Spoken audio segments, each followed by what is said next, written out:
maayirka magaalada Boorama Saleebaan Xasan Xadi oo tan iyo intii dib loogu doortay mar kale hogaaminta golaha deegaanka degmada Boorama ka bilaabay gudaha magaalada Boorama dardargelinta horumarka magaalada ayaa waxa uu bilaabay howlgallo loogu magac daray soo celinta bilicda magaalada Boorama kaasi oo dib loogu furayay jidadkii albowlaha ee magaalada Boorama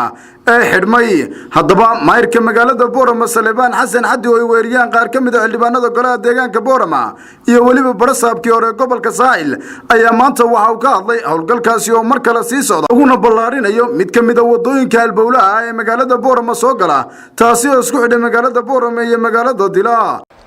waxaan u cadaynaynaa in horumarka wadanku degmo walba saa uga socdo gaar ahaan degmada Boorama oo tan iyo intii aan xilka la wareegnay shaqadu ay si fiican u socoto marba ka dambaysa hawsha maanta aan wadnaa waxa weeyaan waa jidadkii aan banaynay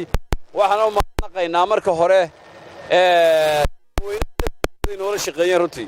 markaan banaynayna cidina kama hadal guriyihii la duminayay guriyo daara ah ayaan duminay ha ugu dhismo badnaado mulkiilaha Telesom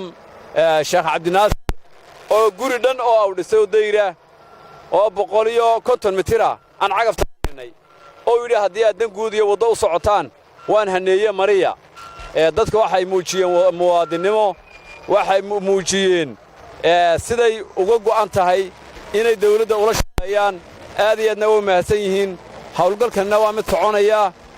waxaan ugu talagalnay jidka weyn ee halbowlaha oo maanta egestation ku sameeynay inaan dhamaystirno haduu Ilaahay dhaahdo aad iyo aadna waad mahadsantiin bulshaweynta reer Boorama waxaan leenahay waa degmadiinii ee soo dhista iyaguna halkaasi waxa ka hadlay mid ka mid ah xildhibaanada golaha deegaanka degmada Boorama iyo barasaabkii hore gobolka Saaxil oo ku amaanay howlgalka uu maayirka magaalada Boorama ka wado gudaha magaalada marka waxa nin waliba qaybtiisa haysta warbaahintuna qaybteeda horumarka marka loo soo wada jeedana waxaan u malayn inaan meel higsan aan doono salaamu calaykum waxaan ugu mahad celinayaa gudoomiyaha degmada Boorama Saleebaan Xasan Xadi iyo dhammaan xildhibaanada bahda dawladda hoose aad baan ugu mahad celinayaa shaqadan aad arkaysaan ee socota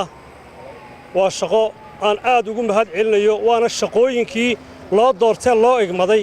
inay wax ka qabtaan wadooyinka isku soo waduuba maayirka magaalada Boorama Saleebaan Xasan Xadi ayaa tan iyo intii uu xilka dib u la wareegay noqday mid dardargeliyay howlaha horumarineed ee uu egmadeen degmada Boorama golaha deegaanka Xuseen Aataye Jaamac Xuseen Gaafne